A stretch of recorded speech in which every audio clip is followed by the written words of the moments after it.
think he will be joining us in a moment. Madam, I've joined, madam. I'm very much in. Thank you. Good morning, sir. Good morning. Good morning. Good morning, madam. Yeah, Good thank you morning. so Morning, much. sir. Morning, sir. Good Yes. morning. Good morning, every one of you. Good morning, sir. Good morning, Good sir. morning. Morning, Good sir. morning, every one of you. Good morning, sir. Good morning. Yeah, so it's time for us to start the session, and yeah, we welcome Professor S. Senthilnathan, who has joined us today from the Bhartidasan Institute and Bhartidasan University, I'm sorry. And Professor Senthilnathan is one of our very own, a director of the HRDC there in this very reputed university in Trichurapalli. I've had the pleasure of visiting him also there, and uh, later on, when we do not have online classes, then we will also like to host Professor Senthil Nathan here at Aligarh.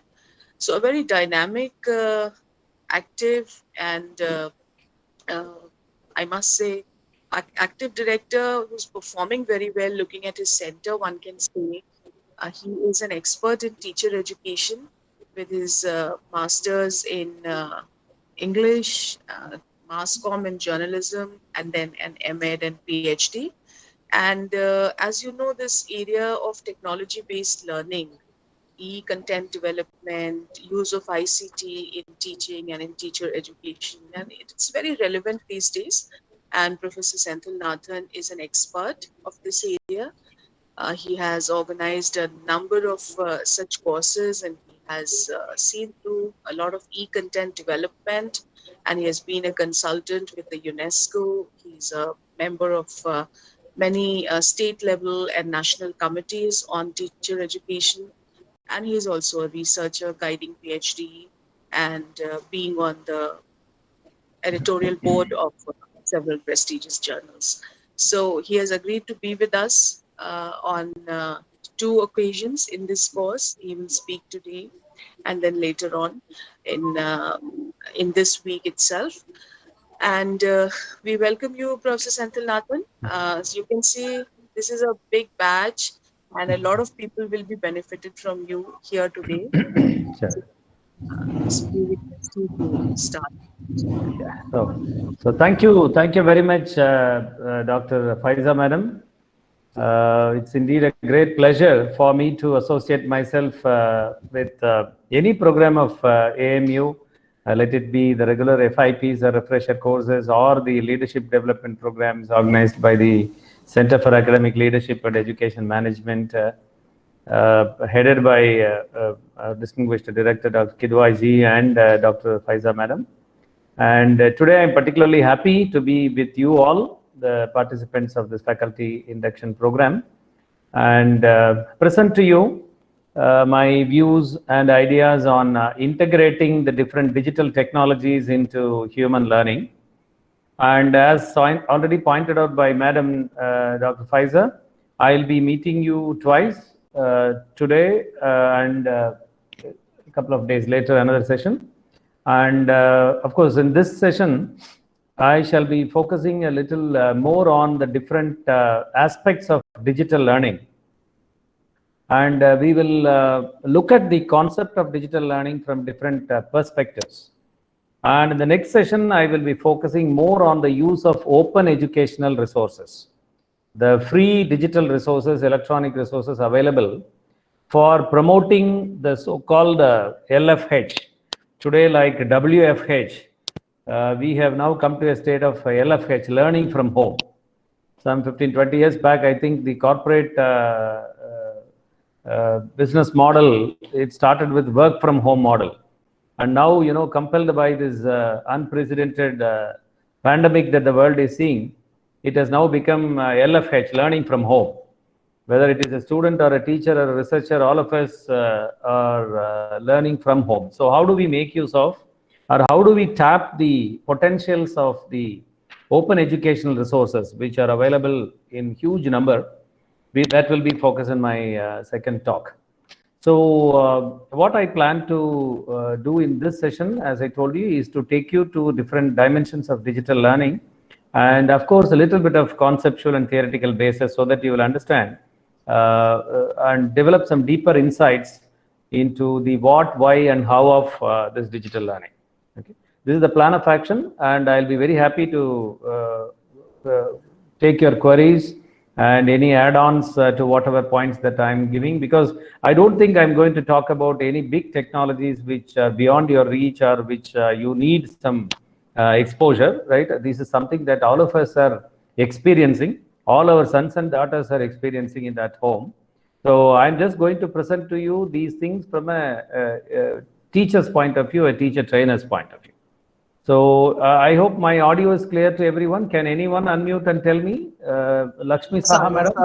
Yeah, that's Yes, fine. sir. It's clear, sir. Okay, that's fine. So also tell me whether my screen is properly shared so that we can go ahead with the session. Yes, sir.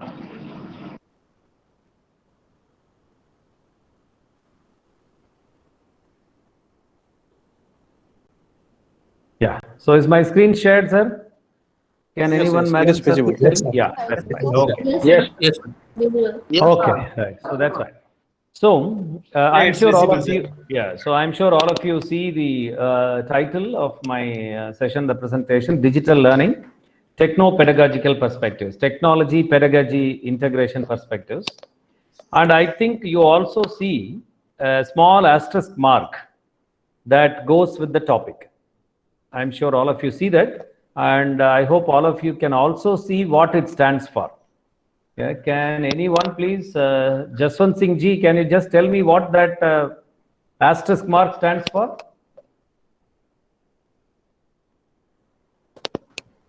Condition apply.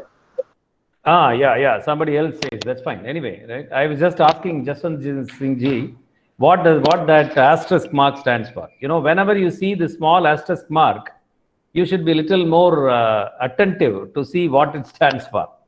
Okay, because you know this is something that we see every day in any product you buy, any advertisement you see, or any bank document or a credit card document you see, it will be there, this small asterisk mark, and it will say terms and conditions apply. Okay, so what terms and conditions apply here when we talk about online learning, technology enhanced learning, multimedia based learning, web based education, right? All these things. You know, there are three things I would like to make clear at the very beginning before we get into the discussion. One is when we talk about the powers of technologies, the different information and communication technologies in enhancing learning, by no means we underestimate the role of a human teacher in the educational systems. The first point. Because I am from Educational Technology Department. I represent the Department of Educational Technology, Bharatdasan University. And I am proud to say that our Department of Educational Technology is the first educational technology department of the entire country. Some 35 years back, we were the first to be inaugurated with a special fund by UGC to promote the use of technologies in education. Because I'm from educational technology doesn't mean that I'm here to speak something like technologies are superior and human teachers are inferior, or technologies are more important and teachers are less important to the education systems. Because I know it will be a foolish argument on my part. Because, you know, the teacher is the most important part of the educational system who plays a pivotal role, a very decisive role, a very clear role in the educational system. Okay. So there is nothing like comparing technologies and teachers. Okay, that is one thing. And you know, the second thing is, you know, when we talk about the web tools, mobile apps, simulation platforms, multimedia content, right, and all these things, essentially we have to talk about all these things when we talk about technology enhanced learning. So when we talk about all these multimedia content, open education resources, mobile apps, web tools, right, and simulation platforms, learning management systems, and all these things, we don't look at any of these technologies as a kind of a replacement for the human teacher. Okay, I think a couple of mics are on. It'll be good if the technical team addresses that. Okay, so now. So we don't look at any of these technologies, tools, platforms, and gadgets as a kind of a replacement for the human teacher, because I again strongly believe in the point that, no technology can replace a human teacher. At any point of human history, whatsoever it is in the future, no technology can ever replace a human teacher. But please understand, my dear friends, in the context of this in-COVID learning environment or post-COVID learning environment, where, all these technologies are going to be massively integrated into our educational system, the comparison today in future is not going to be anything like technology versus teacher. That talk is gone already, right? Whether teacher is superior, that is all gone nowadays. The discussion, the comparison is more focused on the question, on a comparison like a teacher with technology versus a teacher without technology. It is not teacher versus technology. It is a teacher with technology versus a teacher without technology. A teacher who accepts technology into the professional life and a teacher who rejects technology from the professional life. See, I'm repeatedly saying that expression professional life because reports say, research reveals that more than 70% of the teachers, right from school to university level, have accepted different technologies for their personal lives. Okay, for their personal communication, personal banking, personal entertainment, no questions are asked. Technologies are integrated day in and day out. Okay, right? But when it comes to the question of integrating the very same technologies into the tasks of teaching, learning, evaluation, then, a lot of questions are coming in. Okay, it doesn't happen, right? So why? That is why I say it is like not like teacher versus technology, but a teacher with technology versus a teacher without technology. And no doubt, already it has started happening in a very big way. Of course, it is one of the byproducts of the COVID-19 and the lockdown.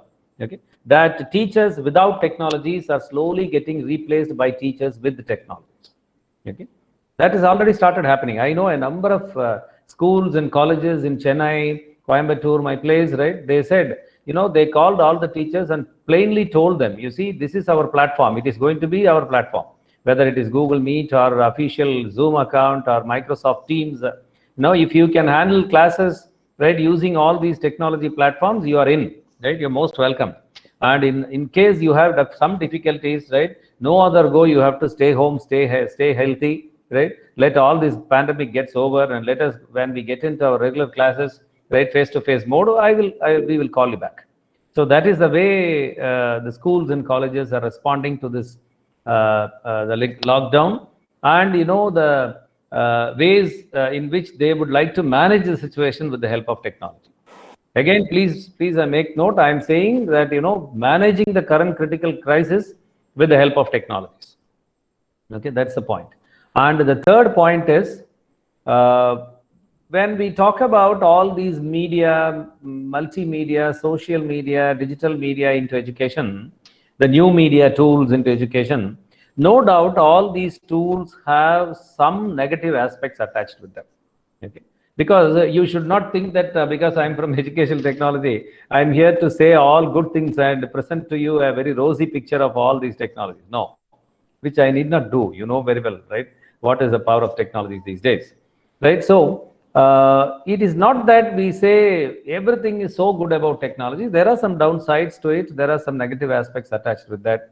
And whenever a discussion comes like this in any forum, I always put a question like this. Then tell me any tool which the humanity has ever developed which doesn't have negative side to it.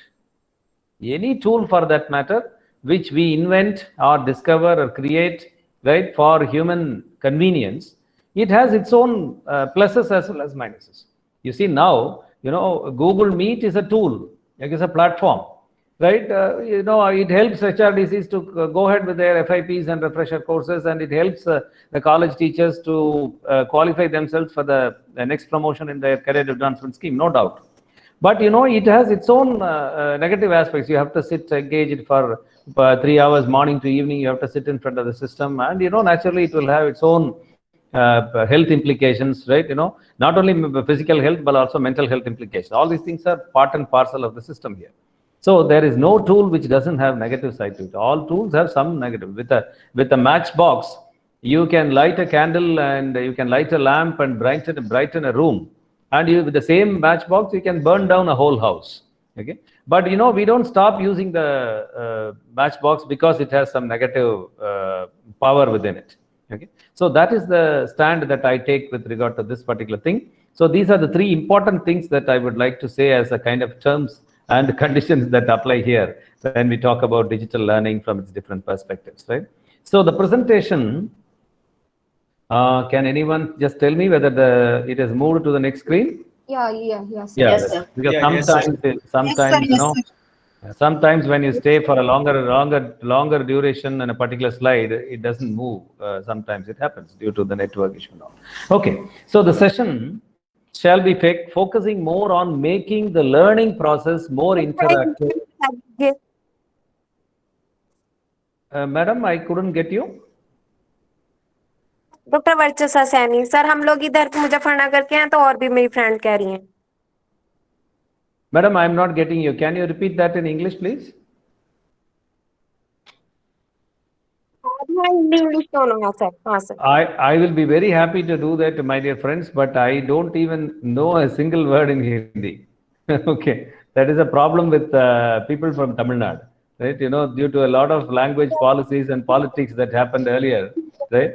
Almost 90% of Tamilians do not know much of Hindi. Of course, when I visit North, I manage with some little bit of Hindi. But I don't think I will be in a position to speak a kind of a formal Hindi that is required in such forums. Right? Anyway, I will just make it as clear as possible with examples and other things. Okay. So making the learning process more interactive, more participatory, more engaging, more involving, more meaningful, more joyful, right? With technologies which are readily available to us and with technologies which are available to us free of cost. This is what we are going to talk. So in the sentence just I have completed, I have made 3 points. One is, how do we make the learning process more interactive, more participatory? So it is not the teaching that is important here, it is the learning. And whenever we integrate technologies into education, learning becomes more important and learning comes to the foreground. And of course, teaching does not become less important, but teaching gets to the background. Okay. And that is why we have expressions like online learning, virtual learning, mobile learning, technology enhanced learning. We don't talk about technology enhanced teaching, virtual teaching, mobile teaching. We don't talk. We talk about mobile learning, virtual learning, online learning. That's how it is. Okay. So that is why learning becomes more important and learning gets to the foreground. And how do we achieve more interactivity, participation, engagement, and involvement with technologies which are available to us readily? That means maybe in the next session that I'm going to meet you on 17th or so, when I show you some resources, online platforms, you can verify with your mobile device then and there whether it is working for you or not. It is not that I am going to talk to you about any technologies which are beyond your reach. Okay, with technologies which are readily available to us on our mobile devices, on our laptops which are internet connected. Okay, readily available technologies. And the next one is technologies which are available to us free of cost. So that doesn't mean that we are going to spend any money from our pockets to use these resources.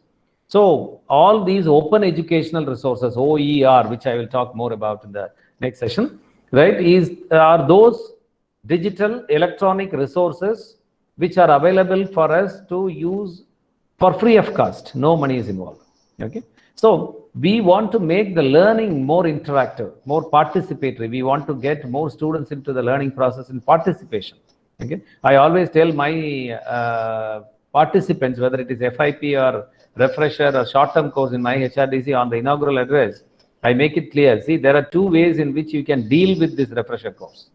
One is you can attend it. The other one is you can participate in it.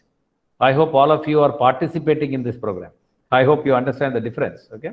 Attending is a different thing.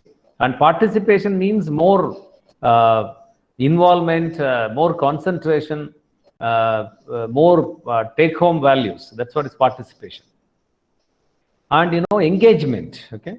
And when we talk about engagement, what I mean here is keeping the human minds engaged, keeping the human minds engaged. And the digital media platforms are capable of having higher levels of engagement with the human mind and the human heart. Okay, you know very well. You are experiencing that. Your sons and daughters are experiencing that, right? With something, with a textbook or with something. Sometimes students refuse to sit for even half an hour, but in front of an internet connected system, they're ready to sit for 5 hours. Okay, and what is the level of engagement that happens inside a classroom where the teacher goes with very, very relevant, meaningful content, and compare it with the level of engagement with the human mind and human emotions. Okay, in a cinema hall, in a theater. Okay, what happens in a theater? Right, very, very adult, matured individuals go there. Okay, and we all know that when we go to a theater, when we know that it is all imaginary, it is fictitious. Okay, nothing is happening in reality. We know that people have taken money and they are only acting. But even while seeing their acting, you are so glued to the screen, so you are so engaged with the content that is presented on the screen, and you start wiping your tears whenever there is a sad scene. You shed tears whenever there is a sad scene, and whenever there is a happy scene, you also become so light, you become so happy, right? But you know that both these sad as well as happy scenes are only imaginary, that nothing really is happening. We know that. But the level of engagement that the digital media, the visual media, the audio video combination, right, can have on the human mind is something great, something phenomenal. So the whole concept of digital learning in our country today is the simple question: why the very same digital technologies which give better entertainment experience in the theaters, okay, cannot give our students better learning experiences in their classes or at home? That is the simple idea. That is why today the government of India has initiated a number of projects, right, dealing with technology enhanced learning, OER portals, MOOC, multimedia portals, and other things. We will see all these things in the next session. Okay, so this is something I'm sure by now you have guessed actually what I'm trying to talk about. Techno-pedagogy this is a kind of a simple working definition. It is the art and science, of incorporating a variety of digital technologies. When I say variety, I just refer to the wide spectrum of technologies which are available in front of us. For instance, starting from audio technology, radio, video technology, television, multimedia, graphics, animation, simulation, learning management systems, mobile apps, right? Plenty of technologies available in front of the teaching community today. Okay, and what for we are expected to integrate all these technologies for designing of learning experiences. You see, in my view, learning experiences are the single defining factor which distinguishes an institution. Any institution is known for the learning experiences it provides. I know Aligarh Muslim University is one of the top universities of the country, okay, or the oldest one, and so many people choose AMU. Okay, similarly, IITs, IIMs, Indian Institute of Science, IISER. See, what is so great about these institutions? Okay, compared with any other college, the same computers, same air conditioners, same facilities, same books are there in these institutions also. But the experiences, the learning experiences that these institutions provide, it is that makes the difference.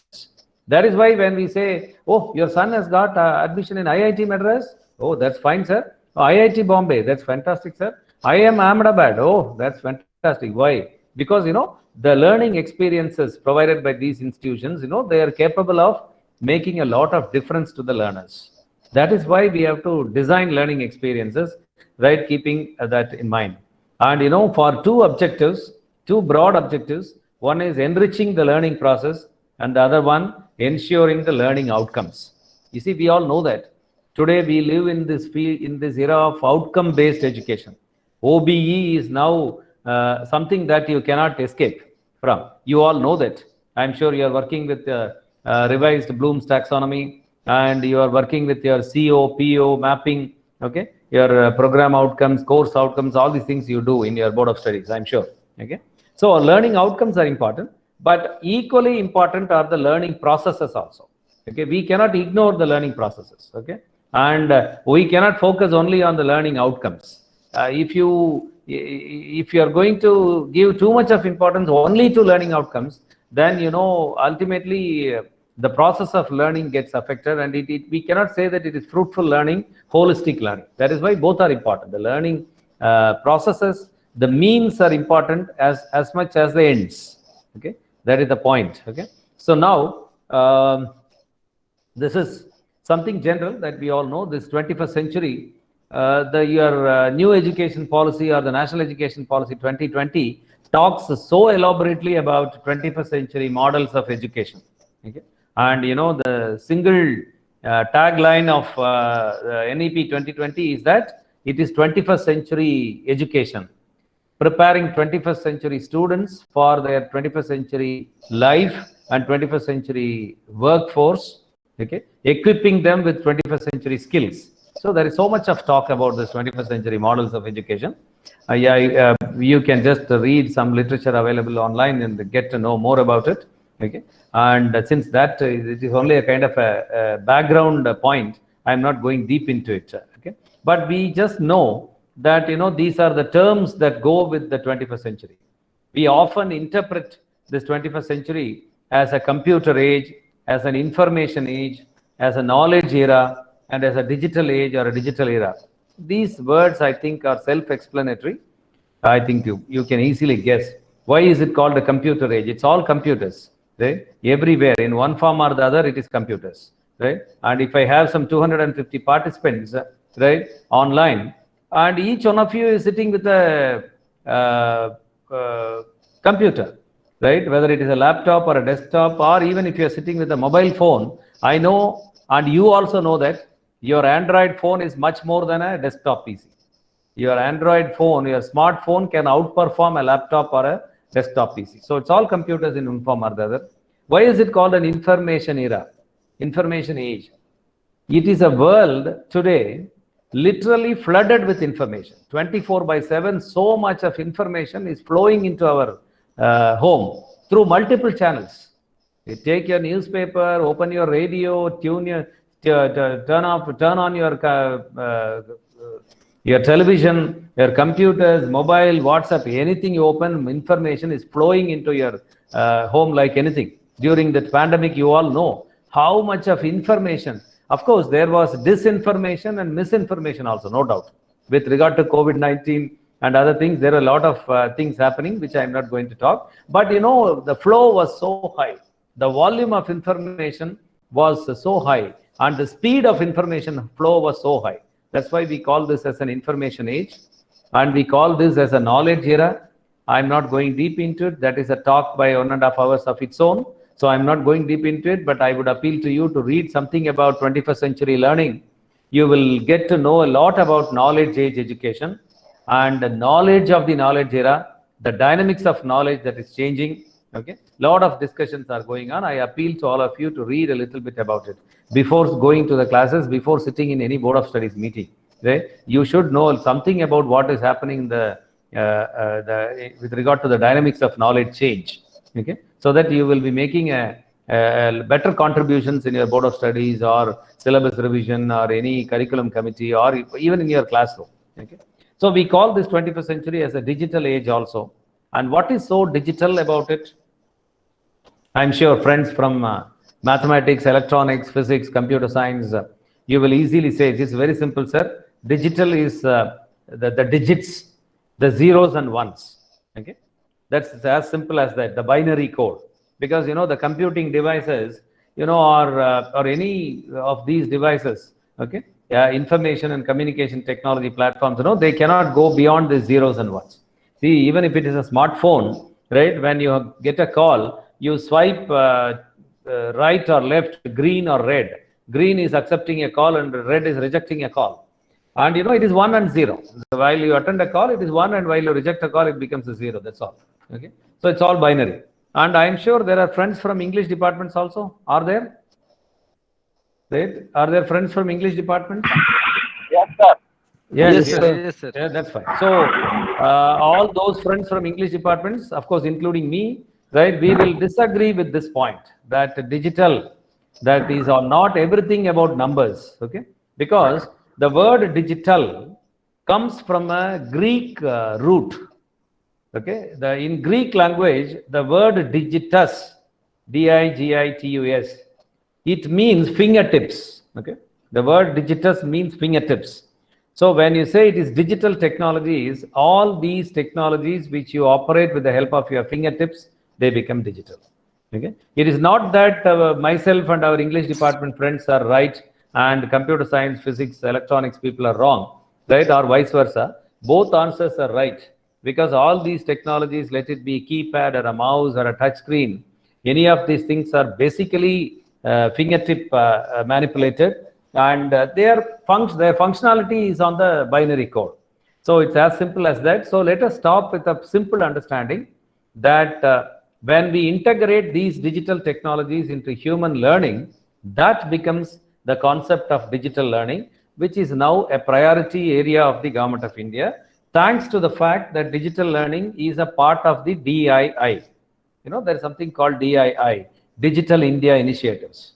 Okay, DII, Digital India Initiatives. So starting from your electronic public distribution system, your ration shop, right? Okay, starting from that to right, even land document registration online, it is all Digital India Initiatives. And thanks to the fact that digital learning is under DII, we have huge funding to digital initiatives in learning, in education, and which is a priority area. Right? Okay. I would appeal to you, not taking much of the time, to read a little more about this digital age education with the help of such reports available online for free download. You can get this entire report free download, right? This is a report, a report of the a UNESCO funded project called Project Tomorrow. Though it is a 10-year-old document today, okay, 2021 today, it's a 10-year-old document, but there is a lot of meaningful discussions, right, on the digital age education happening in this particular document. You know, they talk about the 3 E's, right, of digital age education. That is enabled, engaged, and empowered. Of course, what they talk about is the power of the small e, electronic. But they talk about how the small e can give these 3 E's, enabled education system, a system where everyone is enabled by technologies. Right? That's why we have an expression called technology enabled learning. Okay, and for instance, how do technologies enable learning? Simple point here. So some 15-20 years back, we were unable to withdraw money from our bank accounts after 2 o'clock or 2:30 in the evening. Am I right? Okay, we might have had lakhs of money in our account, but after 4 o'clock, there was no way you can withdraw money from the bank. We were unable to do. But today, with the help of certain information and communication technologies, we are able to withdraw our money from our ATMs, right, anytime from anywhere. Okay, that is how technologies enable people to do certain things which we thought as something impossible, right? Okay. For instance, right now I am sitting at Bharathidasan University campus and I'm handling a session for Aligarh Muslim University. In fact, 5 years back, it would not have been possible for me. 10 years back, of course, 5 years back, it was possible. Maybe 10 or 12 years back, it would not have been possible for me. So I was unable to do that. Right? For delivering a 3-hour class, I have to travel at least 10 hours by flight. Right? Okay. So I was unable to do that, but now I'm able to do that. Okay. So engagement, I talked more about that with the help of the example from cinema hall and other things. And how do these information and communication technologies empower? Now we call these technologies as tools of empowerment because they are capable of empowering the people in equal terms across the country, across the globe for that matter. Okay. For instance, I will give a small example. Look at a very small example. Maybe there is a boy, a very rich guy, from a very, very rich family, sitting with his Apple Mac Air book or something like the latest one, 2.5 lakhs. okay, a machine, a laptop, and very high bandwidth internet connectivity at home, sitting in IIT Bombay. Maybe there is a boy, okay, from a very rural background, from a very, very low socio-economic status, sitting in some coastal village in Bengal. Okay, some example I'm giving. And when both of them get into the system, go log into the internet and search for something, whatever, if both of them search on something like genetic mapping, okay, whatever this IIT student is going to get as the resources there, the same resources this boy also is going to get sitting in a small village, a coastal village in Bengal. Okay, because these technologies do not know the difference between all these rich and poor, right, haves and have-nots, right? So that is why I say the disadvantaged sections of the society, okay, the people from the marginalized sections of the society, all of them get the equal empowerment with technology. That's why it is viewed as something for very, very important. I would request you to read something about a concept like ICT for development. This is often mentioned as ICT 4D, number 4, ICT, all capital, number 4, and the letter capital D, right? Okay? ICT 4D. That is ICT for development. Okay, that's how it is, right? Okay. 1 second. The paper. Okay, sorry for the interruption. So I request you to kindly read something about that. You will understand how these information and communication technologies are capable of providing that empowerment to the learners, to this, not only the learners, to the common man from any point of the town, right, or town or a village from any part of the country. Okay. So now I just request you all to read this particular quote available in front of your eyes, right? I hope all of you can see a quote, right, on the screen by Samuel May. Okay. Yes, sir. Yeah, I request you to kindly read it. Don't bother about making notes and all, right? Just I will be happy to share this PPT with Dr. Faiza, right? Who can share it with you in turn. I just want you to go through the gist, right, and get the central meat.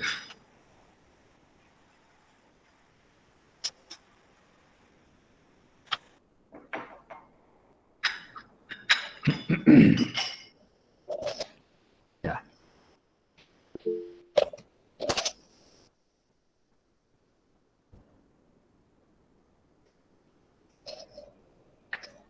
So I'm sure you all have gone through that particular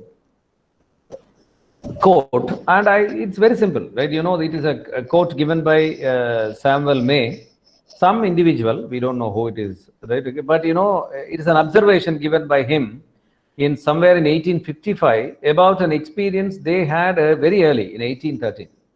And this is the way the blackboard white chalk came into the classroom.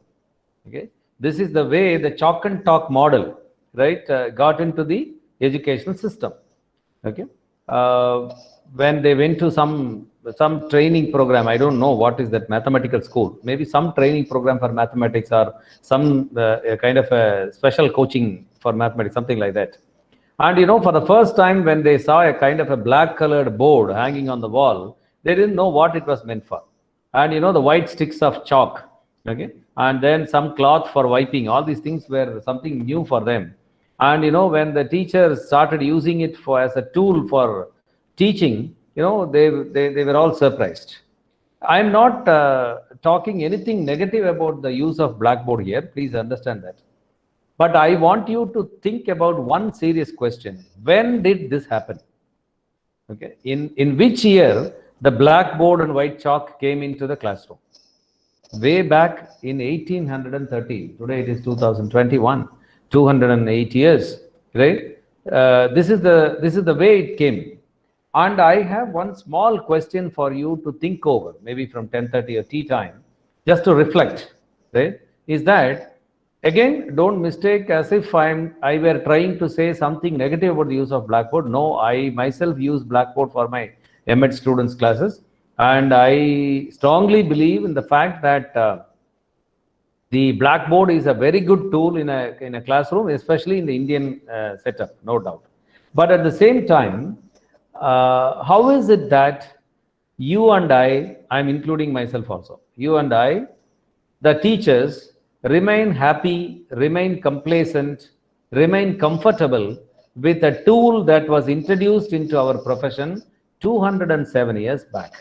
Okay, that is a serious question for all of us. Okay, nothing to be negative about the use of blackboard, but at the same time, seriously, we have to think about that. How is it that we remain stuck, right, with a tool that came into the classroom 207 years back?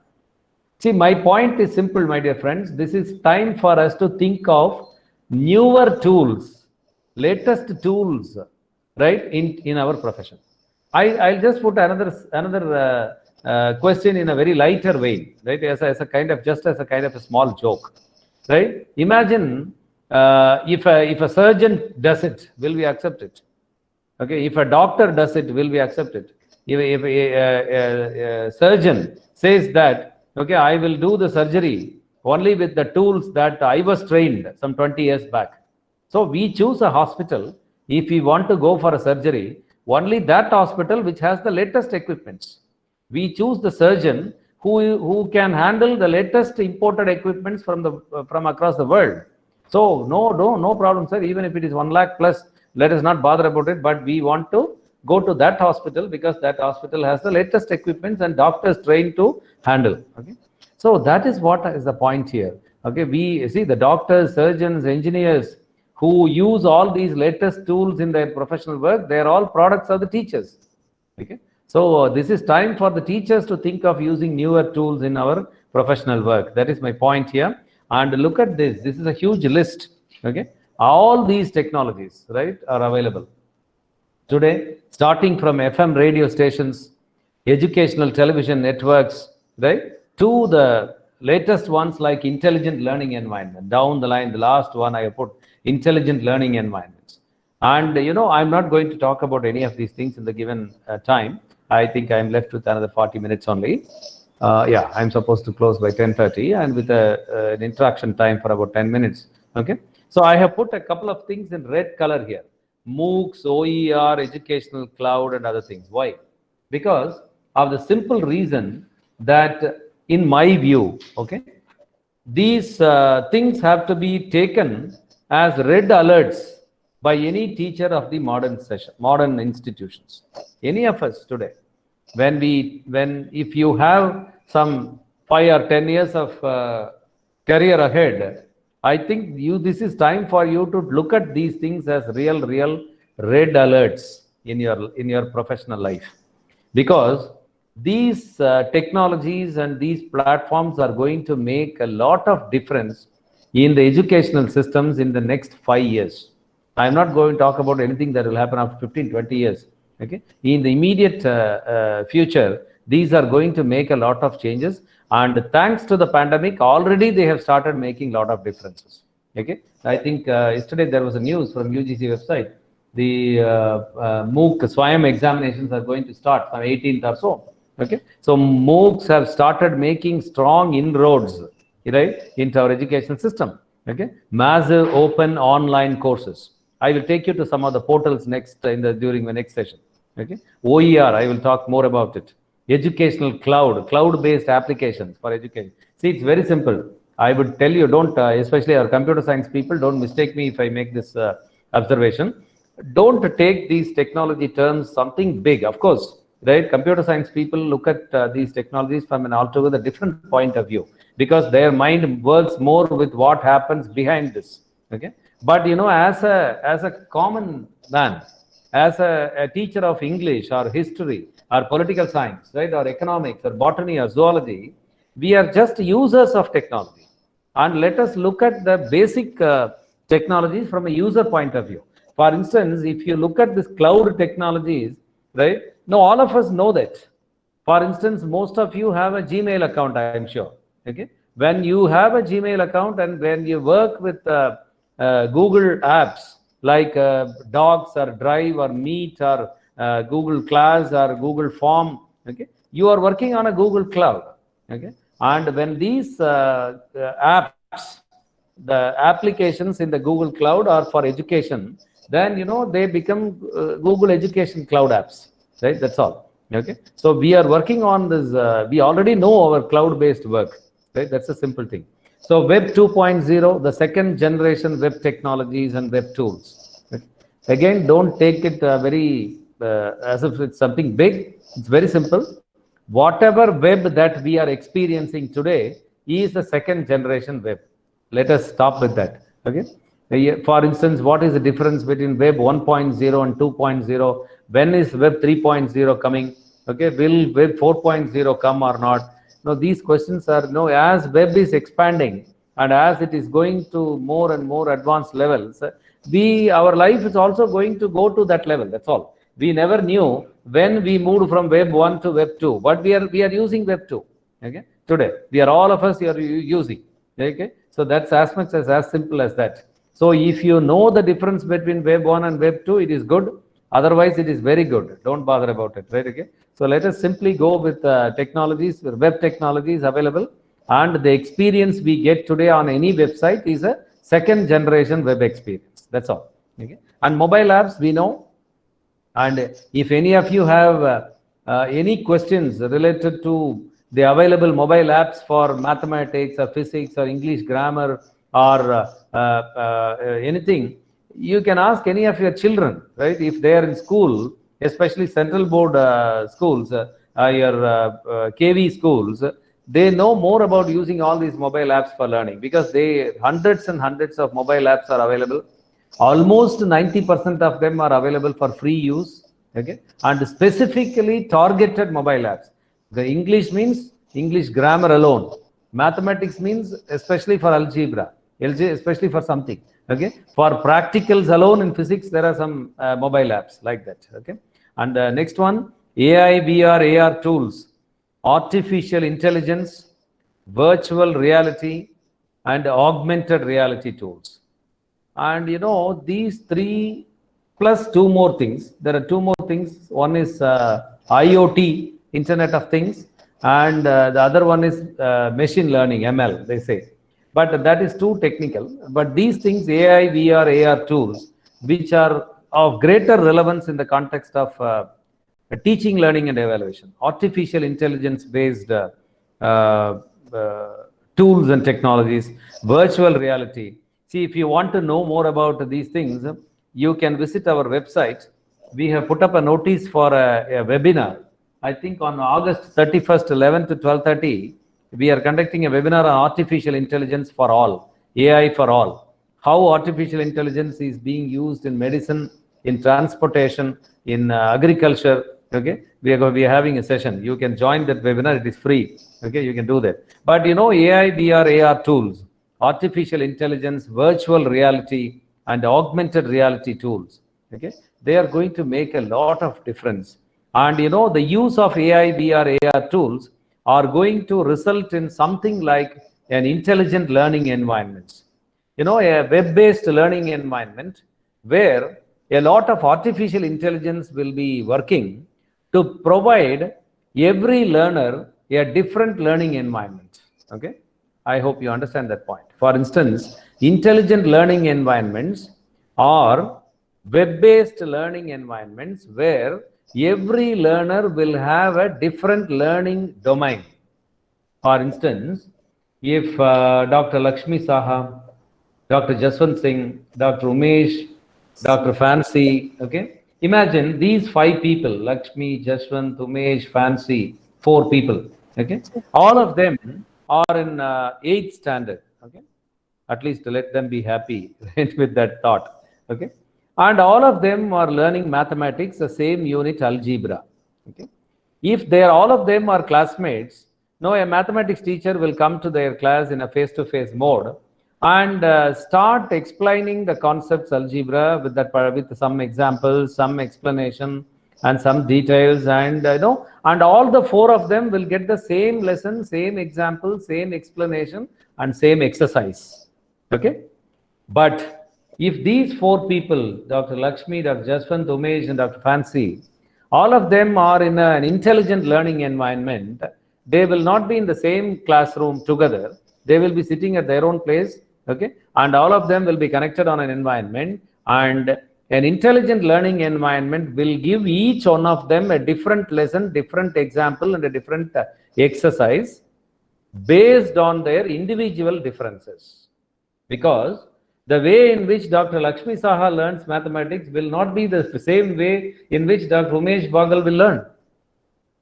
Okay, am I right? Because parental influence is different.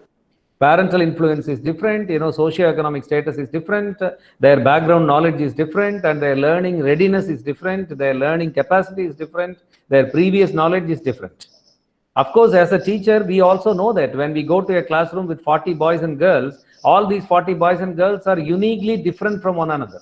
We know that. But, we are not blaming ourselves. I'm not blaming any of the teacher. But the system is such that we cannot individualize our attention. We will go ahead with a one-size-fits-all model. What we do in a face-to-face class is a one-size-fits-all model. We know that one size will not fit everybody. But, we will go ahead with that model because in a conventional classroom with large student strength, that is what is the maximum we can do. So we go to the class and keep an average student in mind and go about teaching. That is the thing we do. But in an intelligent learning environment, every learner will have an individual learning path, and the learning path will be dynamic in the sense it will adjust the content according to the way in which the learner is learning. For instance, if Dr. Fancy is quite fast, quite quick in learning algebra, right? It will take her to the next levels by giving more challenging assignments, more application oriented, more analysis oriented sums, and take her to next levels in algebra.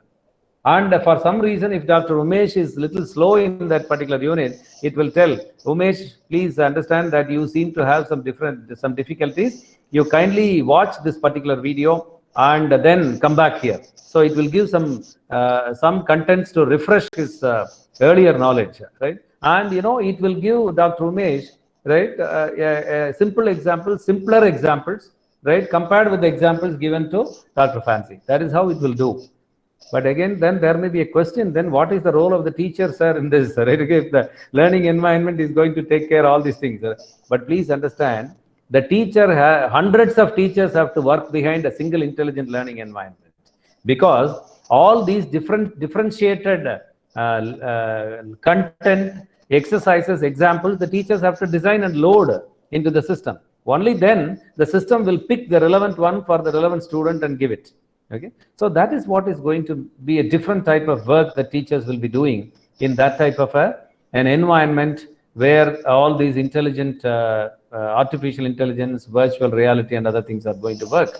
Okay, right? So this is what I would like to communicate simply to you, that this is time for us to think of using new tools, latest tools, right? Modern tools into our professional work, right? However small or big, within our limits, right? Not that all of us just jump to intelligent learning environment or having a WebCT or some learning management system, because all colleges are not equally ready to support these initiatives, right? There may be some colleges where the managements are so proactive in taking this to next levels, and there may be some colleges where the principal may not be appreciating the use of technologies. He may be a person fixed with all these old thoughts, and he said, no, I don't believe in all these things. With all the, when you use Facebook or Twitter and all these things, the social media is actually spoiling the youth. That may be a thinking.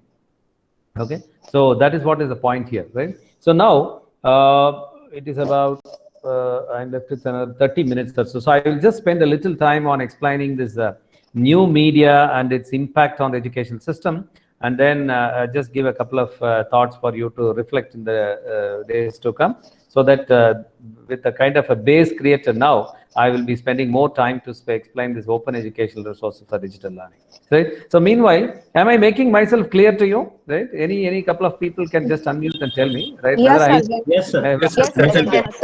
Yes, sir. That's right, right, okay, right. So what do we mean by this new media? New media is a term that you often come across, right?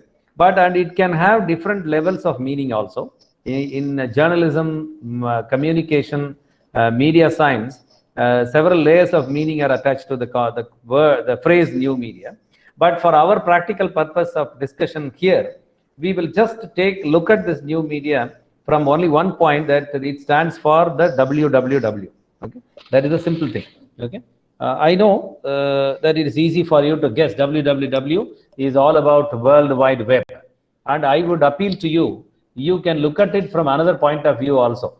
That is, WWW can also be interpreted as whatever, whenever, wherever. It is possible, because with our internet access available on mobile devices, it is whatever, wherever, and whenever. Whatever you want, whenever you want, and wherever you want, on the go, you can get. Right? So that is why I say WWW can also mean that way. Okay? But you see, the way in which this new media has influenced the educational system. I will not prefer to use the word influence, because influence is a little smaller word, but impact is a little bigger word in my view, right? Because it has impacted very heavily, right? Okay, all the four dimensions, four aspects of the educational system, right? Materials, methods, media, and men. Okay. Of course, the last one, men. There is no gender bias in my language, my dear friends. I have used it with a capital M, right? Just to go with the other three M's. With so many women participants, right? There cannot be any gender bias in my language. It's very simple, right? When you say man is mortal, it includes women also. In that sense, I have used. Okay. So materials, methods, and media, men. Okay? These four, with simple comparisons, can get you better understanding. Very simple comparisons. For instance, materials. Just go back, rewind a little, and in your 6th standard, 7th standard, or 8th standard in your school, what were the types of learning materials you used? Okay, and what are the different learning materials your sons and daughters are using in their 6th standard, 7th standard, 8th standard? Just do a comparison. There is a lot of technology mediation. There is a lot of media integration. Okay. Now, any big school has got on its website downloadable videos and recorded audio lectures of the teachers. Okay. So, if the student has missed something in an online class, no doubt in the evening that the same recording is made available online. So, if you are doing a homework, you can just replay that video if you want better understanding. Right? Okay. So, materials are now technology mediated and ICT integrated. And methods of learning. Please understand, my dear friends, methods of learning are changing very, very fast. In fact, faster than the methods of teaching. Teaching methods have not gone such revolutionary changes like the learning methods, because the learning methods are changing at a greater speed because the learners are doing it. Please understand. And learners are identifying newer methods of learning. Don't mistake if I give an example with some subject. Maybe there is a chemistry teacher, and when in a conventional face-to-face mode class, when she or he goes, right? Maybe she explains a concept, he explains a concept like something like chemical bonding, but she may not say that there is a beautiful video available on YouTube channel. Okay, please go and search and watch, which explains chemical bonding. But the student, on his own or her own initiative, in the evening, they go and search for something on Google, chemical bonding. I'm sure a lot of search results will come. Some files, PDF, some web pages, some PPTs and all. And there will be 2 or 3 YouTube channels also. For an adolescent boy or a girl, YouTube channel will be more inviting, more attractive than a PDF file, okay, than a text file. So the student clicks open that YouTube channel, okay, and there is a beautiful video, 8 minutes or 9 minutes, right, where very beautifully created animation or graphics shows how the molecules bond. And the boy or a girl gets that wow moment of learning. Oh my God, beautiful, very beautiful how molecules bond. This is what my teacher was telling in the morning, but I was a little confused. Now I have got to understand. Now, that moment when it comes to the student, that they have successfully learned a concept, okay, and what will happen? The boy or a girl immediately will share that video link with at least 4 or 5 of their best friends, okay. and they in turn with others, maybe in another 2 hours time, the entire 40 in the class would have watched a YouTube video explaining a chemical bonding. Okay, so that is, so tomorrow, right, when the teacher, even if the teacher comes or not, or handles the class or not, they will directly go to YouTube channel and search for something like coordination compound or this and that. So that is the way they pick up newer methods of learning. Okay, that's very important, right? Okay.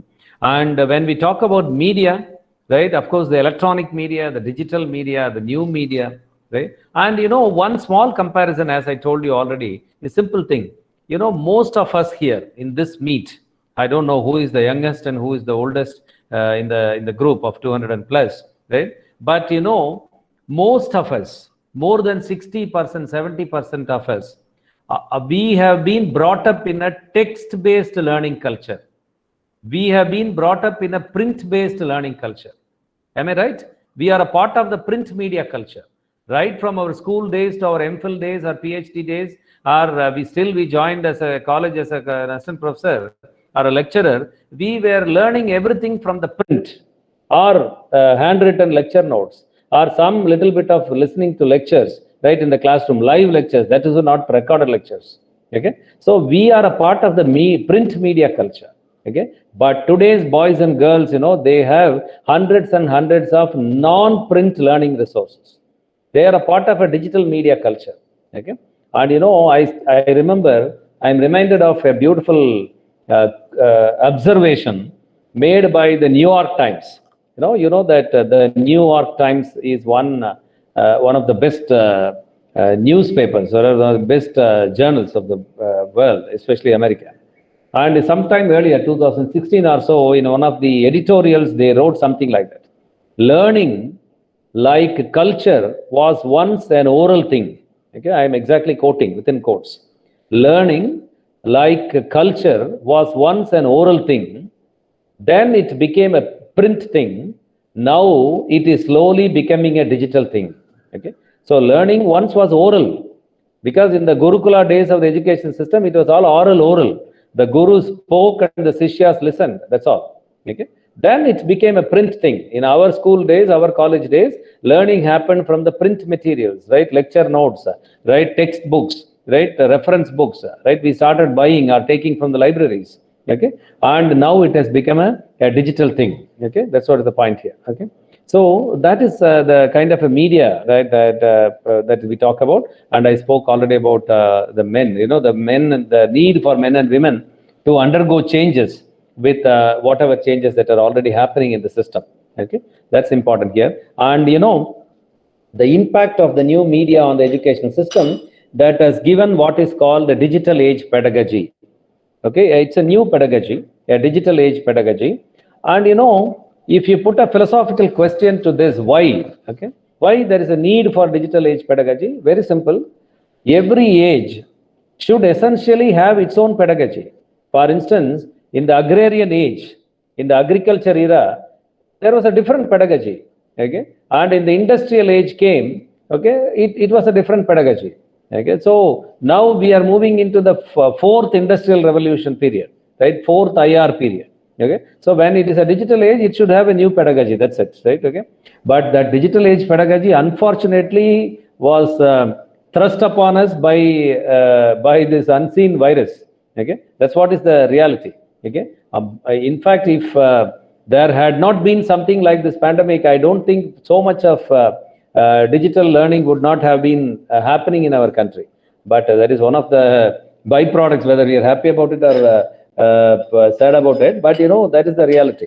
Okay, and this digital age pedagogy you can understand better if you understand these four concepts, which are very simple. Very quickly we will run through that. Okay, and the first one I will spend a little more time. Okay, and the second, third, and fourth are easy to comprehend items, right?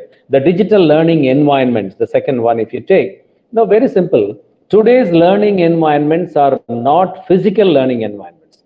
See, if you go to a college, and if you have students come to the college, the HOD, the classroom, the fan, all these things will make up the physical learning environment. But now the learning environment is a digital learning environment. It is not only a digital learning environment, but also a virtual learning environment and also a visual learning environment. So I have used three words: digital, virtual, and visual. Three words. Right now, there are 215 of you, right, with me. Okay, I am sitting in Bharatidasan University. The 211 of you, right? Okay, and some of you are sitting in Aligarh. Some of you are sitting in. I read. I was going through in the list some Tamil name also. Maybe somebody from Tamil Nadu, right? Somebody from Karnataka, somebody from Andhra, somebody from Bihar, somebody from Himachal, right? It's possible, right? Okay. So all of us are separated by huge distances, okay? But all of us are connected on this learning environment. And this learning environment, I say it is digital. Why? Because only because of a lot of digital gadgets, this learning environment was possible. Your laptop, my laptop, your modem, right? Your internet connectivity, Aligarh Muslim University's G Suite account, all these digital technologies together have created this learning environment. Okay? And we are all connected in this learning environment. And this is virtual. Why it is virtual? Because it is not visible. You know, this learning environment you cannot touch and feel. And it is not open to your naked eyes. It exists only in the air. Where is this learning environment? It is there in the air. Okay. If the air is not properly flowing, you will have a network issue here, right? You will have a fluctuating internet connectivity. Okay. So the learning environment is only existing in a virtual, right? It is not real, right? It is only available in the air. And I call it as visual. Why? Because my camera is on, so all of you see me. And if all your cameras are on, I will see every one of you. And if you are giving some demo from your end, all of us can see. If I am giving some demo from here, it will be a learning experience for you. And it will be a visual experience for you, right? So that is why I say it is the learning environment is digital, virtual, and visual. Okay. And the next one, I have used a little different word, a hybrid word like edutainment media. Okay. It is entertainment and education together. It becomes edutainment. Okay. Why? Because, you know, all these media platforms that we are talking about, let it be radio or television or computers or multimedia, graphics, animation, simulation, all these things are basically entertainment media. Okay. And we are using all these entertainment media and entertainment platforms for education. So it becomes edutainment media. But understand one more thing, edu comes first, entertainment comes later. Right, so we cannot be giving entertainment in the name of education. Right, we should use judiciously the entertainment platforms for providing a higher order content like education. Okay, then I have put the next one with a small question mark: digital generation of teachers. Why I have put the question mark is because some of the reports, especially iShare report, All India Survey on Higher Education, which was published earlier. About 2019-20 report, if you read, that is before the pandemic, right? Before March 2020 or so, before it started, okay? And the report says 2019-20, even though 17-18 years had gone after introducing ICT in education by the government of India, more than 64% of the classrooms are still going ahead with chalk and talk work, okay? That was the observation.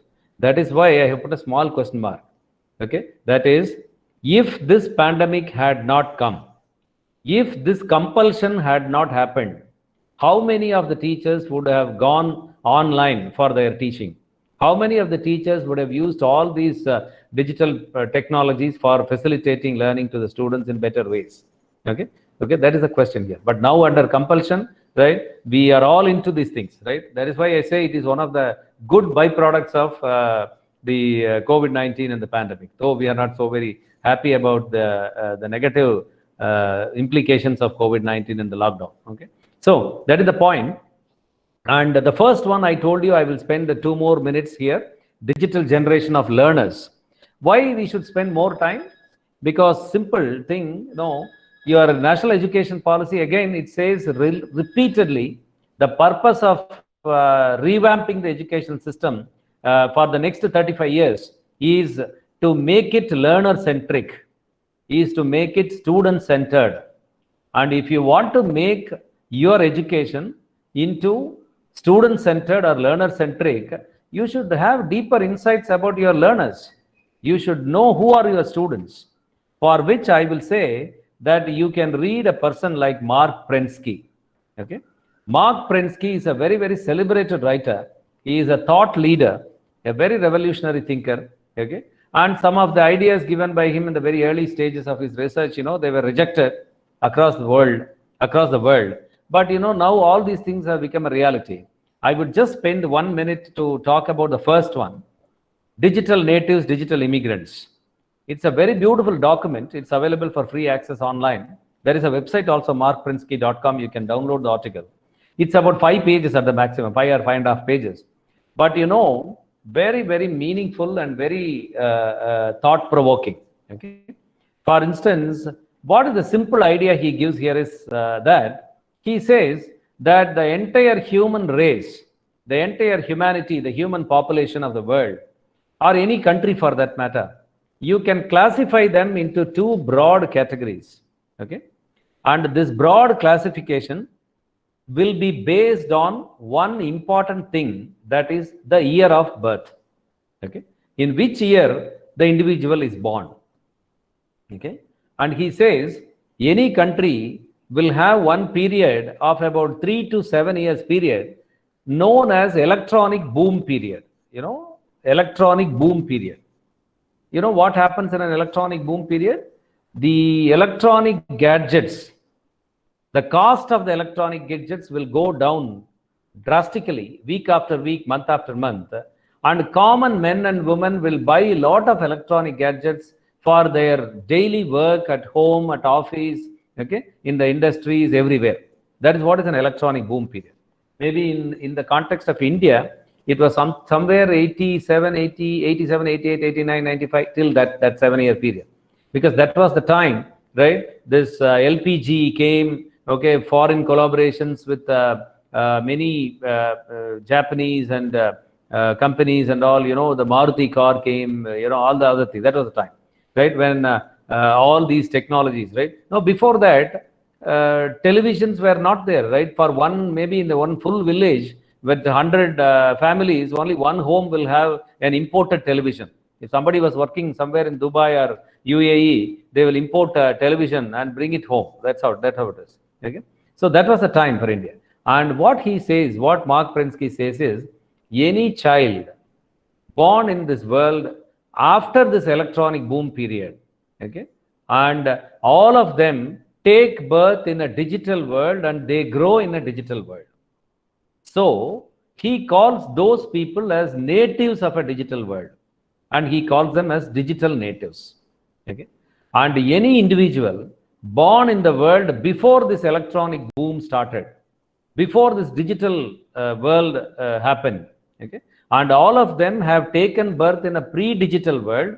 They have taken birth in a pre-digital age, pre-digital era, and migrated into a digital world. So they remain digital immigrants. That's what he said. Okay, I hope I'm making my point clear. Okay, the most important thing he observes here is that the problem in Indian classrooms or any developing countries' classrooms is that if you take any classroom, let it be LKG to undergraduate final year, okay, the classrooms are filled with digital natives 100%.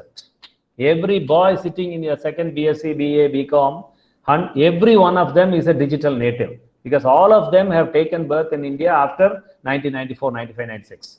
Okay, and more than 70% of the teachers who go to handle classes to them, they are digital immigrants. So the problem starts only when a digital immigrant goes to a class with a chalk piece and a duster, where there are 45 digital natives sitting there expecting something different to happen. Okay, this is a real problem. Okay, you call it as a generation gap or a communication gap, right? All these things. Okay, so what Mark Prensky says is, they take birth in a digitally rich environment, and they grow in a digitally rich environment.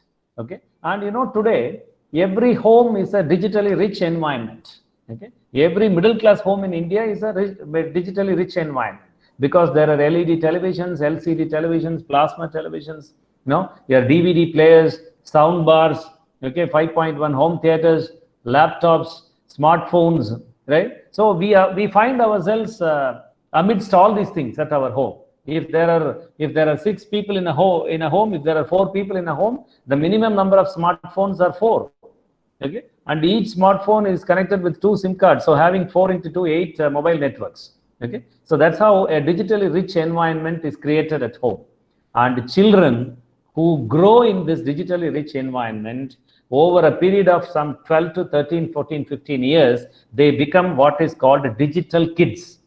That's what he says. They are all the digital kids. And the digital kids want everything in digital form.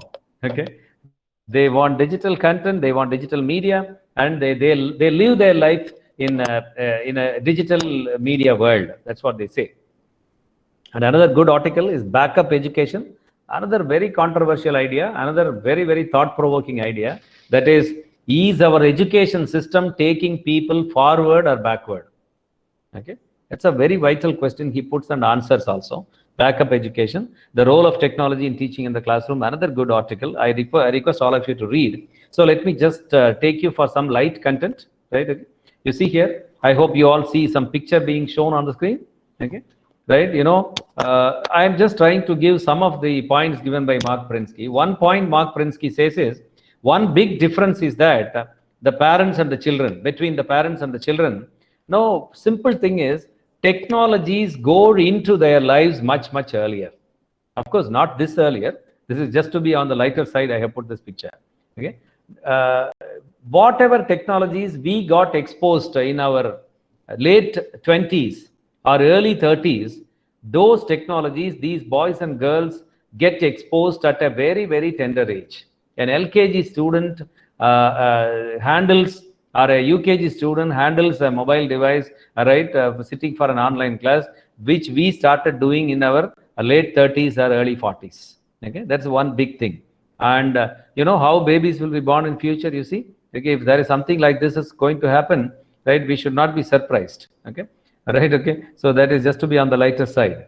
Okay, and you see here how technology penetration, you see here a young mother doing some online activity. Okay, and you see how I have put a red round over a particular area, right, just to show you how this young mother is using the back of an infant as a mouse pad. Then you see that. Okay, so what I'm trying to say is simple thing. This boy or a girl, maybe less than 1 year, okay, gets the touch and feel of a computer mouse. And you do a small comparison. At what age you and I got the touch and feel of a computer mouse? Okay, maybe late 20s or early 30s. Okay, and I think honestly speaking, we were taking at least 2 weeks to learn double clicking. Even double clicking we learned over 2 weeks.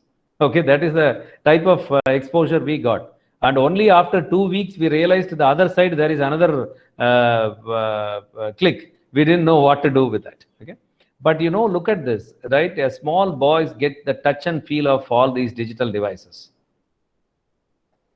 Then, can they make any difference in their behavior and personality? Yes or no? Both can be answers, right? And for yes, I will give one writer, Marshall McLuhan, a great communication scientist, a great media expert, Marshall McLuhan. He will say they can have very huge influence on the personality and behavior of the individuals, because he gave a theory that is, we the human beings shape our tools first, and after a few years of use, the tools will start shaping us. That's what he said, Marshall McLuhan's theory. So we create smartphone for our convenience. Okay, but after 5 or 6 years of using the smartphone, life becomes so dependent on it. And if I forget my phone, or that is for you also, it happens. If you forget your smartphone at home and reach your campus, you feel you become so restless. Oh my God, how am I going to manage the whole day without my phone? So many calls would come, okay, and how to manage, right? So maybe during lunch, can I just can I rush home and get the phone, right? Okay, that's the thinking that goes. So your behavior, your personality, your mental disposition is shaped by the smartphone today, right? If you forget it at home, you feel so restless.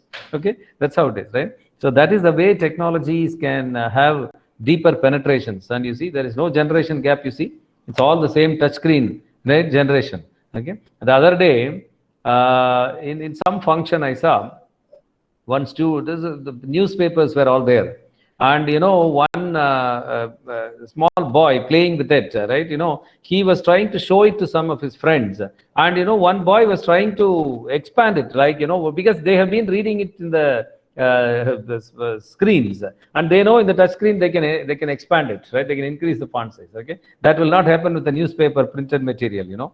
And this is a famous picture on the social media. Of course, all these pictures are from social media, right? The Neogen alphabet, the A for apple, B for book that you and I studied, right? It's quite different, right? Okay, and this is the type of technical vocabulary that our children very conveniently make use of, right? Okay, so whatever technologies we learn till very, very late in our lives, they speak, right, at the very tender age.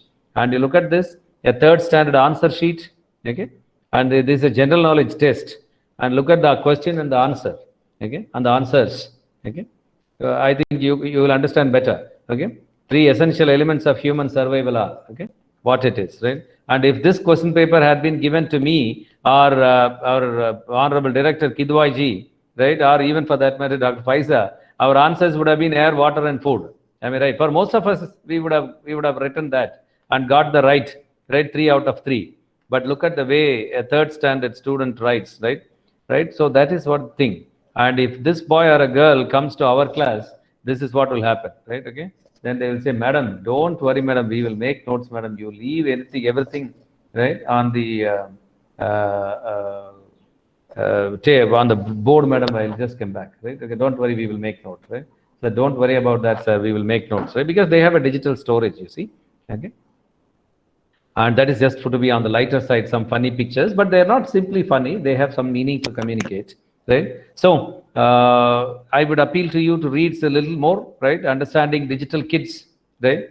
They are freely available e-books, freely downloadable e-books, right? Ian Jukes and Anita Dosage, Understanding DKs, Digital Kids.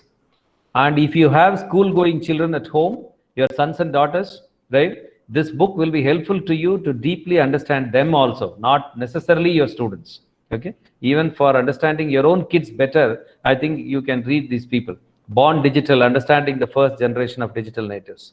Okay, Palfrey and Gazer. Why we should understand the first generation digital natives? Because as soon as the pandemic gets over, and when you get into your classroom, right, the 40 or 50 children, 40 or 50 young boys and girls you are going to see in your class, right, they belong to the first generation of digital natives. So unless you develop some deeper insights into who they are and what are the differences, their learning styles, okay, and their likes and dislikes in terms of learning content and other things, it is a question of making ourselves relevant, you see. So we want to make ourselves more relevant to our student community. So I still remember there is a quote in the war science, in the field of defense studies. They say we cannot fight the fight the 21st century wars with 20th century weapons. Okay, so if you want to fight a 21st century war, you should have 21st century weapons with you, right? That's it. So when you want to handle 21st century children, 21st century curriculum, 21st century classroom environment, we should go equipped with necessary 21st century technologies. That is the point I'm trying to communicate.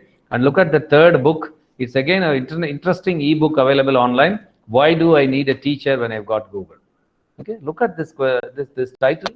How negative and how daring this guy is, Ian Gilbert, right? Why there is a need of a teacher?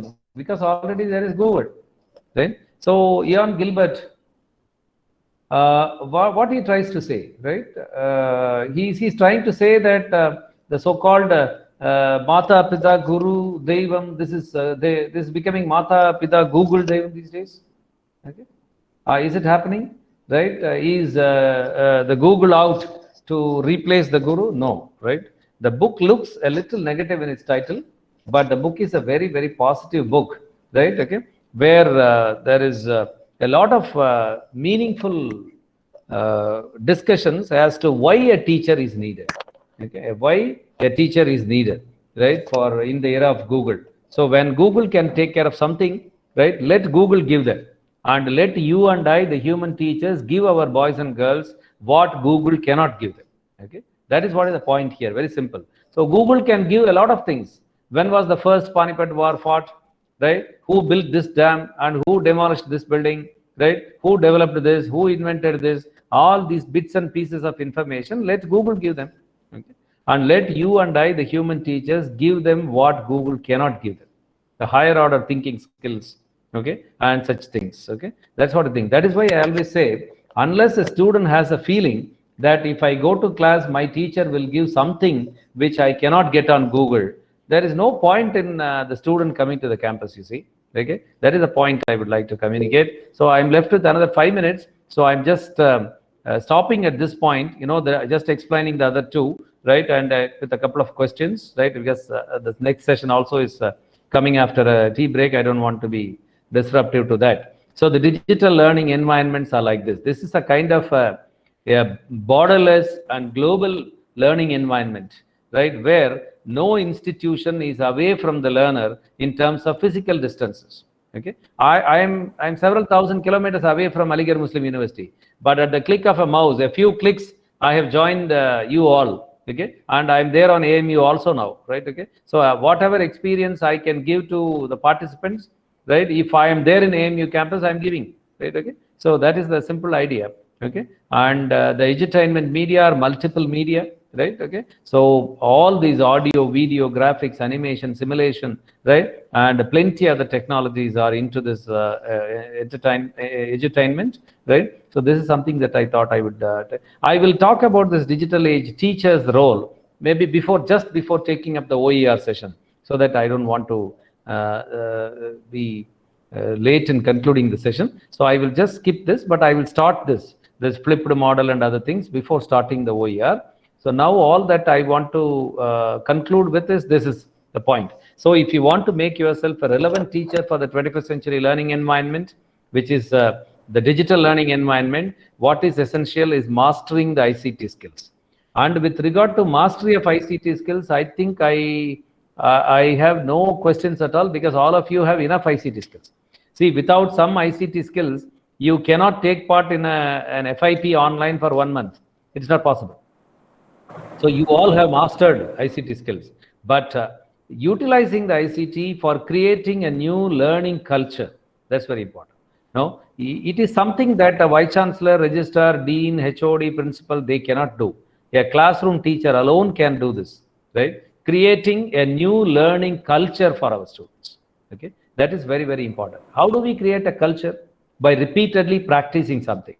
But after all, repeated practices become customs, become cultures. Okay. For instance, let me give a small example. Maybe if somebody here, maybe the Madam Chitkala Madam is here, right? Maybe she starts a new practice. Maybe when this reopening happens, okay, she starts a new practice every day. At the end of the lecture, at the end of the chalk and talk class that she gives in her classroom, she will give 2 websites where the students will get a lot of multimedia content, very rich learning materials. Okay, 2 websites every day. First day, second day, third day, fifth day, till 5th day. She keeps giving every day. And you know, I think in the first week, only 2 or 3 students will go to the websites Dr. Chitkala gives. Others may not go. But after 10 days, 15 days, 20 days, she will realize that at least 50% of the classroom goes. And if she goes ahead with that for 1 month or 40 days, 45 days, 46th day, even if she wants to leave the class without giving the websites purposefully, she cannot leave, because students will say, Madam, today's website, right? Sir, today's website, like that. Am I right? Because continuously for 45 days, a teacher giving two good websites, right? It becomes a culture.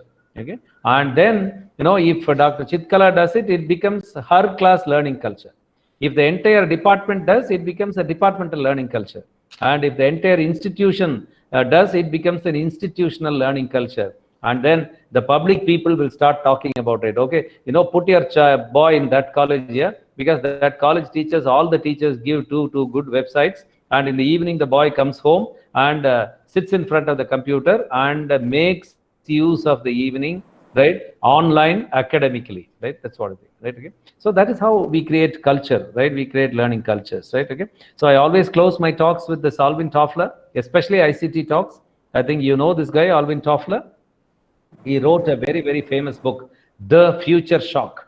It's a great book written by him, and where he will say the mantras for professional success in 21st century environment is this. Okay, learn, unlearn, and relearn. And anybody incapable or not doing this learning or unlearning and relearning is no better than an illiterate. Okay, the moment you cannot learn something, and the moment you stop unlearning certain old things, and the moment you are not ready to relearn something in a revised context, you are no better than an illiterate. That's what Alvin Toffler says. Then my next question is then, how do we do this, and do we have time for that? Okay, maybe let all this pandemic gets over, let me make use of my lockdown time for all these learning, unlearning, and relearning, and I will start doing all these things once the reopening happens, right? Do we have time for that, right? Unfortunately not, my dear friends. I'm closing here with this. This is Langian philosophy. A great psychologist, philosopher, he will say, the problem is that we live in a moment of history where it's all high-speed changes, okay? And we begin to see the present only when it is already disappearing. Even before you realize that the present is there, it has already started moving away from you, right? So all of us have to immediately, for tomorrow's class, you should have some new technologies, right? Okay, immediately after this FIP, you have to start your online classes, means you should learn some new technology, because if you don't handle a class in Google Meet or Zoom or Microsoft Teams for 1 month, and 31st day when you log in, the entire interface will be different and new features will be there, right? So we all have to be quick to learn these latest technologies and keep ourselves upskilled and updated in terms of what is happening with technology, right, in the latest, right? Okay, so I think some of the points I have made, you will better grasp it at the end of the next session when I talk more about this open educational resources and other things, right? Okay, so for the time being, it's already 10:30 now, so I just say a big thanks to all of you, right, for your active listening, and I'm available to you for further discussions on my mail. My WhatsApp number is given. You can just feel free to share your views and other things. But if you don't mind sparing a little bit of your coffee time, I don't mind staying back for a couple of questions and other things, right? Sir, so may I ask a quick question? Yes, sir. That's what I say. Okay.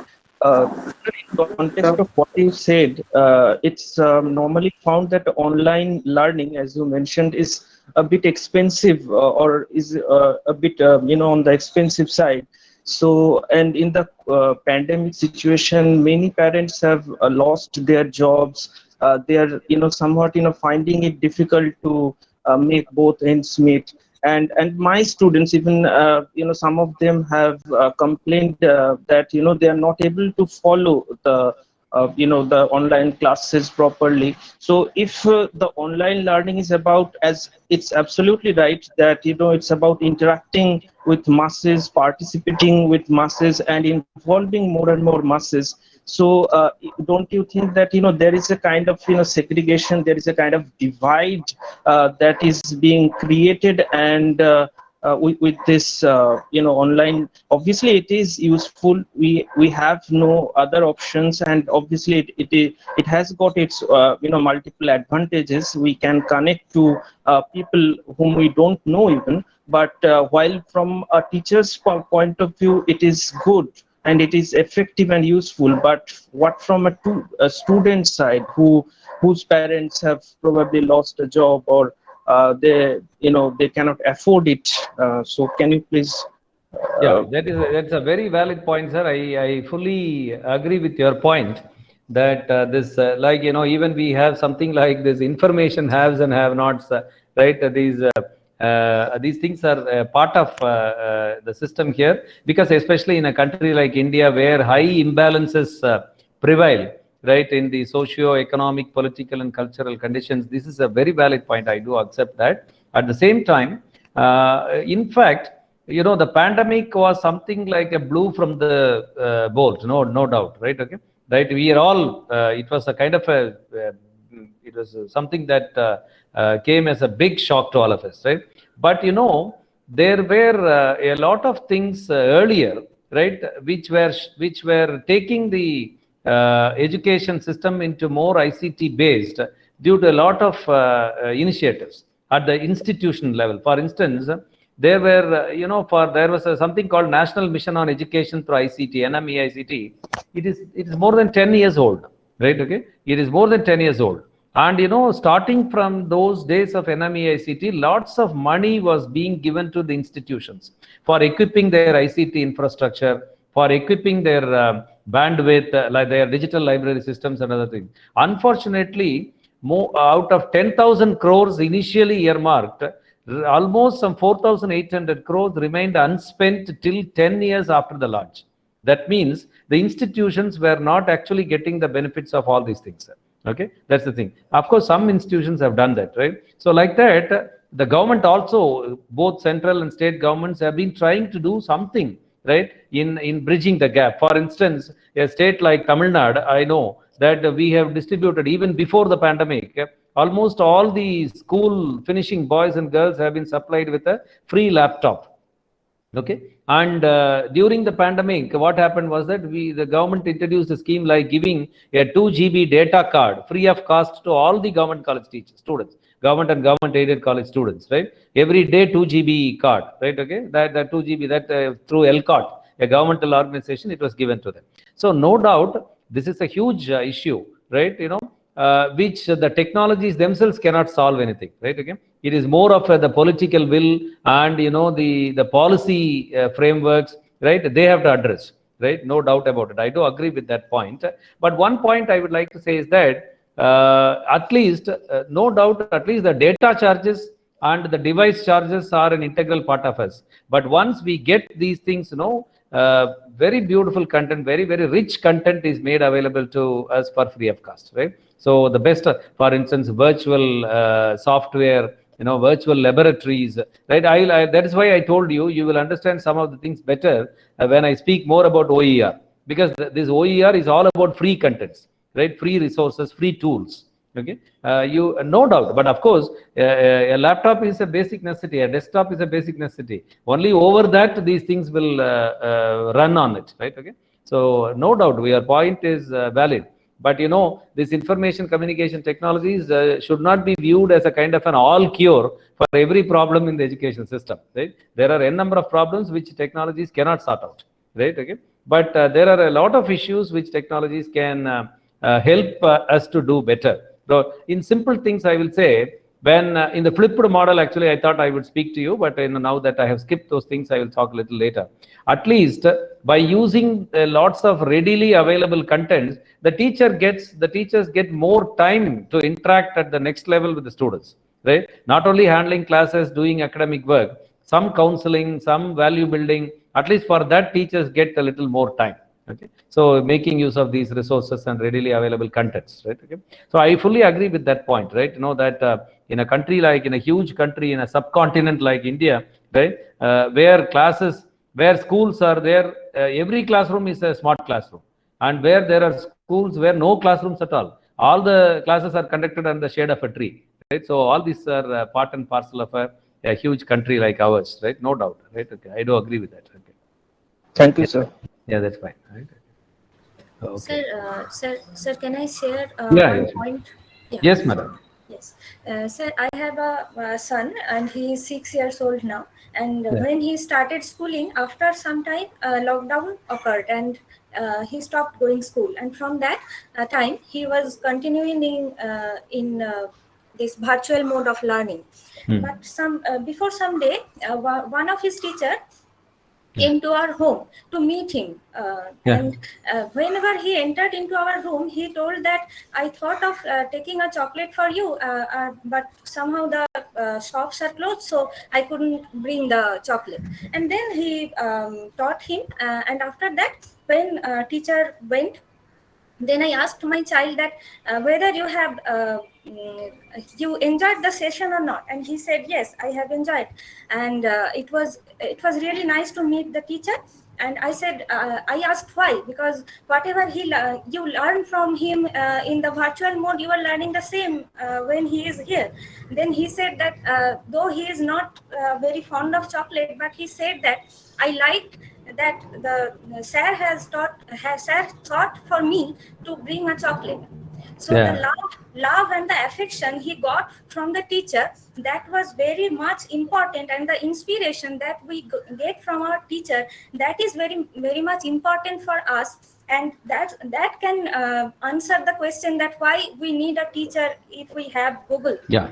That is why I was telling you 100% true, madam, because anything given overdose, right, leads to this type of a condition. You cannot give every day a person chicken biryani, you know. After 10 days or 1 week, you know, the people think that I need some curd rice, please. Right? Okay. So I need some white rice and curd, right? You know, that's how they think, you know. So no doubt, because this pandemic and lockdown conditions are altogether unique conditions where we are trying to manage the show with the help of all these things. That's all. Okay. So in the post-pandemic environment, that is why the government has come out with a plan like a blended learning mode, where 40% of the credits the students will take in online courses and 60% will go in the face-to-face mode, and 90% of the laboratory practicals will be conducted in face-to-face mode, and 10% of the practicals they will do in the virtual platforms, right? So that is we don't overnight 100% going online is not a good proposition, right? I also fully agree with that, right? And we know, in fact, if you want, I will tell Dr. Faiza to arrange some sessions on maintaining mental health of the students in the digital era, because you know there is something that is badly in need. We are in need is a kind of a digital detoxification. Okay, we should all get ourselves detoxified because of continuous exposure to all this digital media, right? Overdose of any of these things is not good. In fact, maybe she might have planned something like mental health during COVID and other things. So where some part can be discussed about how to make the students feel at home better, right, in terms of having access to this media also. Yes, Lakshmi Saha, madam, you have raised your hand. Yeah.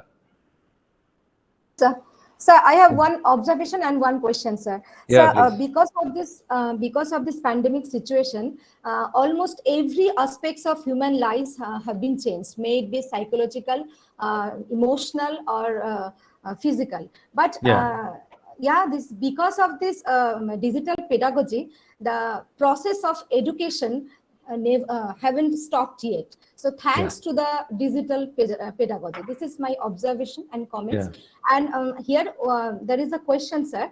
I'm from arts background, so I'm thinking about science because they have some kind of practical classes, So here they get some kind of hands-on training. So do you think that these areas are getting more or less affected because they are not getting that hands-on training and all? Yeah. No, not more or less, madam, very seriously affected, right? Not more or less, very seriously affected. Especially the engineering, science and technology courses have been very heavily affected. Of course, again, about 40 to 50% we have tried to manage with the help of virtual laboratories. I will provide a demo to you in the next session of virtual laboratories, right? Making the students perform these practicals in virtual platforms, okay? It is being done, but there is nothing like a boy or a girl doing the experiment in a face-to-face mode live inside a laboratory, right? So there is nothing like that, right? And you cannot make a student learn swimming through distance mode, right? You have to put him in water and tell him, right? How he should, right? So there is this practical aspects, right? The hands-on, there is nothing equal to the hands-on demos and hands-on practices. But again, in the current prevailing conditions, right, these virtual platforms and virtual software, virtual laboratories are helping us to bridge the gap to about less than 50% only, I will say. right? I do agree with that, right? Okay. Yes, please. Yeah, Abhinanda, madam. Yeah, please. Yes, sir. Good Yeah. morning, sir. It was a Good morning, wonderful madam. session. Thank you. so Thank much. you. Yeah. So you spoke at length about detoxification. I think Yes. this is a very important term that we need to keep in mind in today's Yeah, day yeah. and time. Yeah. Digital detoxification. And you talked about, the kids, the digital kids generation. Yeah. So I have a 5-year-old at home, my son, Oh, okay. who is impossible to be kept away from any phones. Yeah, okay. I Yeah. open it for my work. He comes and simply just takes it over. Yes. So my question is there any attaining a balance? So we know it is essential to education now. There's no Yeah. getting away from it. Yes. At the same time, we can see the psychological and the physical effects it's having on Yeah. them. Yes. So Yeah. how do we achieve a balance? Can it be achieved, and how? Yeah, we can, madam, only through proper training. Earlier we started speaking something from our department a little earlier, some 10 years back, about media literacy curriculum. But, it was not well taken. Why we should provide literacy about media, right, like that, But today we talk about digital literacy, media literacy. And I think in some countries abroad, even from the age of about 12, 13, the children are taught how to behave with the media and how to handle the media. Okay, so providing the media literacy and the new media literacy. So we have to tell the boys and girls, that how to handle these tools, and we have to tell them they are only tools, and they cannot be equal to any human being. This type of a conscientious training has to be given. Not giving the tools to them without any training, or without any giving inputs to them about how to handle it, how not to handle it, is really going to end up in a trouble. For instance, you see, how many of our children are taught, right, about the visual media literacy, right? Now, how many of the children are taught not to believe what is happening on the screen as a reality, right? No, we were also not taught. Okay, in our school days, we didn't have any lesson about cinema, because cinema was something that was not taught in the school curriculum at all. So without such exposure, when we started watching cinema, what happened that we became one with the screen, right? We started identifying ourselves with the screen, and we started getting sad when there was a sad scene, and when we started becoming happy with the happy scene. So we were lacking in terms of that structured and systematic training as to how to behave with the media. So I think a very simple thing is, there was one report I said, when people buy any gadget, less than 40% of them only read the user's manual. Okay. So like that, like providing a complete user manual, before giving the devices to them, we should develop a set of guidelines, right? How to work with it, how not to work with it, what they must work with, and other ones. For instance, many people say that, this spyware, adware, malware, these are all a big problem. Kids are taken for a ride, right? Then there are very simple methods we can follow to keep our system safe from any infection. Okay, any laptop or a mobile device, right? We have to tell them how to, being online, having some online safety is a very important thing today. We should teach our children, right? Going online, when you go online, your personal data is being taken by a lot of people, right? We should tell them that how to remain safe online, and we should have some filters, and we should have some precautionary measures of preventing our systems from the malware and the virus and other things. Those type of structured and systematic precautions we have to take to ensure that these negative things do not happen. It is like, on a Diwali day, before starting to burst crackers, we arrange everything, right? In case if there is any such small negative thing, we have to put the fire out like that. That is the type of a thing we have to do, I think, right? And I think maybe some medical psychiatry person, or some social the psychology people, you can request Dr. Faiza to arrange one good session on this digital detoxification, right? How they should do that. There are some structured strategies, like stress management strategies. They can do that, right? Okay. Right. Yeah. Thank you so much. Sir, I mean, Yes, it's so true, sir, Yeah. because my son has been trying to get bitten by a spider for the Ah. last 2 months or so, since he was Spider-Man.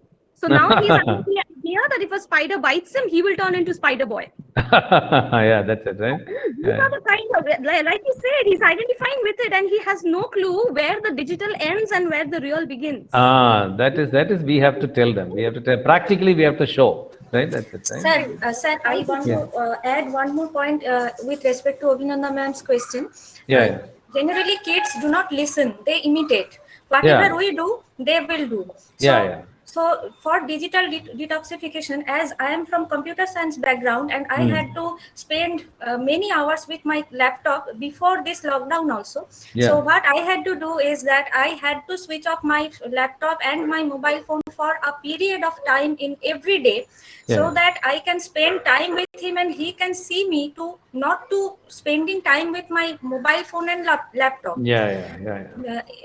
In daytime we can keep a time, suppose in the afternoon we can spend time with them by looking around the nature and by any other thing other than this laptop and mobile phone, so that they can learn from us, because they do not listen. If I only say him to read some book and I am doing my work in laptop, they will not that's and we have to practice what we preach. For instance, we say at least 1 hour before going to sleep, we should keep ourselves away from any screen. Let it be mobile screen or a laptop screen or a television screen. But you know, if a computer science teacher, as a computer science teacher, if Amrita Roy sits in front of the laptop till the moment she falls asleep and tell the boy or a girl, you know, you should stop you to turn off your laptop before 1 hour, they will not do that, right? Yes, so, sir. Yes, sir. Though I'm from computer science, I had to do my research work, and that is on machine learning, and I could not get any books on that.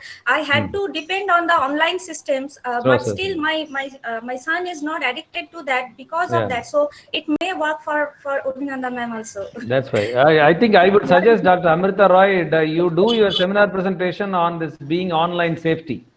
As a computer science teacher, you can give our friends a lot of ideas how they should protect their systems from all these infections and other things, right? Yes, sir. Thank you, sir. Okay, right. So I think I should not be taking much of the time. It's already 10:51. You should go for a cup of tea and come back for the next session. So we will have, I think, a little more free time in the next session, right? Because it's going to be more of demos, right? So thank you, my dear friends. It was a real pleasure, right? Having a very vibrant audience like you. And we will meet again and discuss the rest of the week. Right? Thank you, everyone.